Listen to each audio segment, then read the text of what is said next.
All alright जी, बैठे बैठे हम अपनी साइड्स को कम कर सकते हैं, पेट के अगले हिस्से को हम लोग कम कर सकते हैं। उसके लिए मैं आपको दो एक प्रोसेस बताता हूँ। हमारे साथ ऑनलाइन सेशन 033286959996 पे भी व्हाट्सएप करते हुए ज्वाइन कर सकते हैं। आप इस तरीके से अपने दोनों पाँव को फैलाइएगा, जितना आप आसानी से इनको इस तरीके से फैला सकते हैं।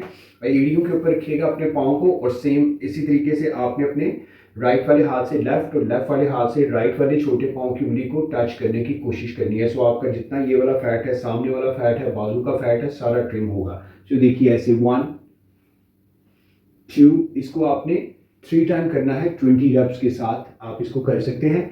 सेम इसी तरीके से आप हाथों को यहाँ पे रखना है, कानों को इस पोजीशन में, और यहाँ पे आपने इसको 1 हंसते हुए मुस्कुराते हुए आपने इसके 3 सेट्स कर लेने हैं 20 रेप्स के साथ।